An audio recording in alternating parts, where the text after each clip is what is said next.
Video like کر کے آگے شیئر ضرور کر دینا۔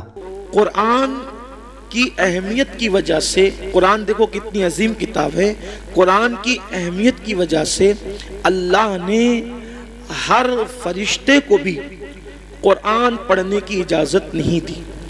ہر فرشتہ ہو کر، معصوم ہو کر، وہ فرشتہ کوئی گناہ نہیں کرتا، غیبت نہیں کرتا، اللہ کی مرضی کے خلاف زندگی نہیں گزارتا، پھر بھی ہر فرشتے کو قرآن پڑھنے کی اجازت نہیں ہے۔ مخصوص مقرب فرشتے ہیں، انہی کو قرآن پڑھنے کی اجازت ہے۔ تو جو دوسرے باقی کے فرشتے ہیں وہ اللہ سے عرض کرتے مولا ہمیں قرآن پڑھنے کی اجازت تو نہیں ہے، اب ہم قرآن کی لذت لینا چاہیں تو کیا کریں؟ تو اللہ فرماتا ہے زمین پر جاؤ اور میرے جو بندے قرآن پڑھتے ہیں ان کے منہ پر اپنا منہ رکھ دو اور قرآن کی لذت حاصل کر۔ یعنی جب حضور کا کوئی غلام قرآن پڑھتا ہے تو وہ کتنا مقدس ہو جاتا ہے کہ اس کے منہ کی کوئی قدر کرے نہ کرے، فرشتے اس کے منہ پر اپنا منہ رکھ کر کے اس کی لذت کو حاصل کرتے ہیں۔ چھوٹے چھوٹے بچے قرآن پڑھ رہے تھے اور جب اس میں اکثر چونکہ آخری پارے کی تلاوت ہو رہی تھی، جو لوگ سمجھے ہوں گے یقیناً کہیں قیامت کا ذکر، کہیں جہنم کا ذکر، کہیں جنت کا ذکر، کہیں میدان محشر کا ذکر، یہ سب آپ نے سنا۔ اگر آپ توجہ کرتے تو مزید آپ کا میں شکریہ ادا کرتا ہوں کہ آپ نے اپنا قیمتی وقت دیا۔ یاد رکھیں قرآن سے اپنا رشتہ مضبوط کریں۔ بلکہ اب یہاں عشاء کے بعد تعلیم بالغاں کا بھی نظم ہے۔ اگر آپ بڑی عمر کے ہیں، قرآن پڑھنا نہیں جانتے، آؤ قرآن سیکھو۔ اس سے پہلے کہ موت آئے قرآن سیکھ لو، کیونکہ فرمایا گیا کہ جس نے زندگی میں قرآن پڑھنا نہیں سیکھا اور وہ مر گیا تو قیامت کے دن اس کو اندھا اٹھایا جائے گا۔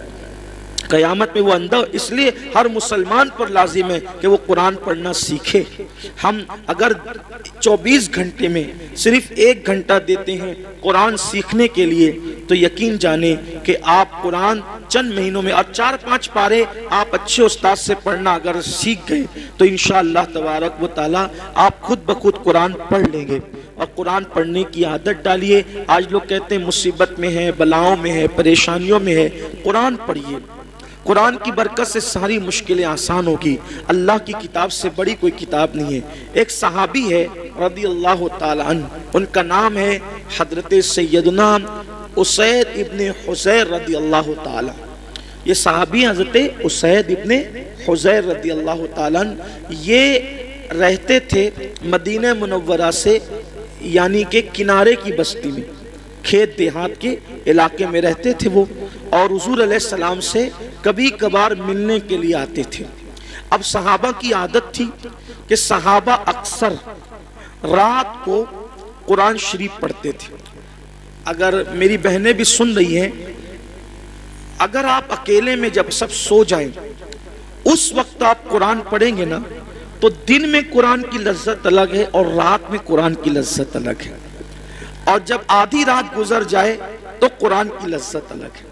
مولا علی فرماتے تھے، میرے مولا مشکل کشا کہتے تھے کہ جب میرا دل چاہتا ہے کہ میں اللہ سے باتیں کروں، جب میرا دل چاہتا ہے کہ میں اللہ سے باتیں کروں تو میں نماز پڑھنے لگتا ہوں، اور جب میں چاہتا ہوں کہ اللہ مجھ سے باتیں کریں تو میں قرآن پڑھنے لگتا ہوں۔ تو رات میں کبھی قرآن کھول کر بیٹھیے۔ ڈاکٹر اقبال جرمنی سے ڈاکٹری پڑھے ہوئے آدمی تھے، لیکن اس شخص کا قرآن پڑھنے کا مزاج یہ تھا کہ جب وہ قرآن رات کو پڑھتے تھے تو اتنا روتے تھے کہ صبح کو جو ان کے آنسو مصحف قرآن پہ گرتے تھے تو دھوپ نکلنے کے بعد وہ قرآن کے اوراق سکھانے کے لیے ان کے گھر والے رکھ دیا کرتے تھے۔ اقبال کی شاعری میں جو چاشنی ہے وہ قرآن کی برکت ہے، وہ درود مصطفیٰ صلی اللہ علیہ وآلہ وسلم کی برکت ہے۔ ڈاکٹر اقبال نے اپنی قوم سے مخاطب ہو کر کہا تھا کہ تم نے قرآن سے مرنا سیکھا ہے، مرنا، کاش کہ تم قرآن سے جینا سیکھ لیتے۔ بھئی مرنے والوں کے سرانے ہم کیا پڑھتے ہیں؟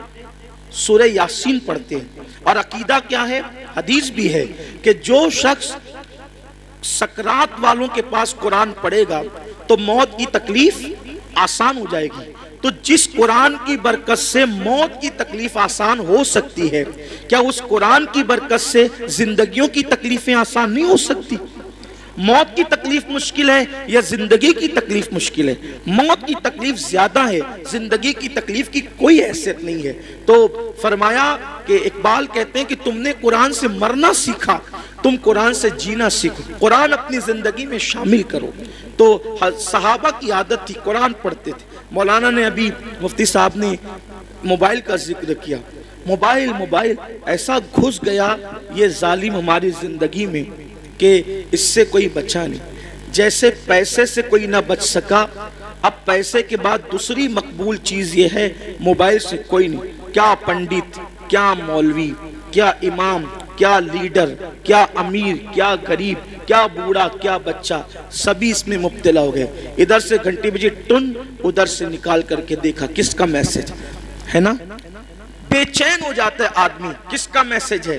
نادان انون پرسن کا میسج دیکھنے میں تجھے اتنا شوق اور اتنی دلچسپی ہے، کبھی خدا کا میسج دیکھنے میں بھی تجھے دلچسپی ہوئی؟ اس نے بھی تو کوئی میسج بھیجا ہے نا، اس کا بھی تو کوئی فرمان ہے، اس کا بھی تو کوئی حکم ہے، اسی کو قرآن کہتے ہیں۔ آؤ قرآن کی طرف۔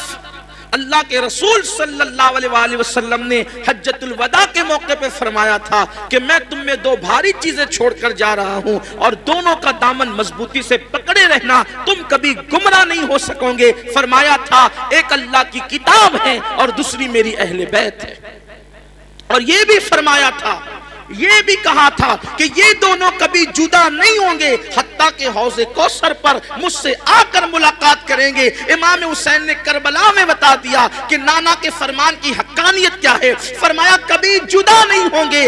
گردن کٹ گئی، حسین قرآن پڑھ کے بتا رہے ہیں لوگوں دیکھ لو ابھی بھی قرآن سے ہمارا تعلق کتنا مضبوط ہے۔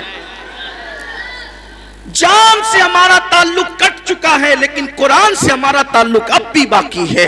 اور حسین پاک نے قرآن پڑھا، نیزے پر قرآن سنایا، تو یہ قرآن ہے۔ اور ان کے والد تو کیسے قرآن پڑھتے تھے، مولا علی کیسے فرماتے تھے کہ میں گھوڑے کی ایک زین پر قدم رکھنے کے بعد دوسرے زین پر قدم رکھنے سے پہلے پورا قرآن ختم کر لیا کرتا ہوں۔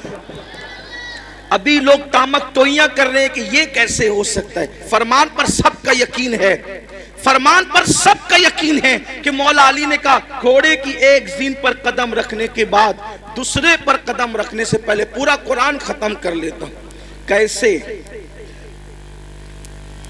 اگر کبھی وقت رہا تو یہ راز ضرور بتاؤں گا کیسے، لیکن یہاں عنوان قرآن ہے، اس لیے انشاءاللہ کسی موقع پر مجھے یاد دلائیے، جب مولا علی پر گفتگو ہو تو بتائیں گے کہ ایک زین پر قدم رکھنے کے بعد دوسرے زین پر قدم رکھنے میں کتنا ٹائم لگتا ہے۔ کبھی گھوڑا دیکھا ہے؟ اس پہ بیٹھے ہو، سنت سمجھ کے کبھی بیٹھنا۔ پہلے لوگ بارات میں بیٹھتے تھے، اب بند ہو گیا۔ اگر چالو بھی ہو جائے تو مجھے کوئی نقصان نہیں۔ ویڈیو اگر اچھا لگا ہو تو لائک کر کے آگے شیئر ضرور کر دینا۔ اللہ حافظ۔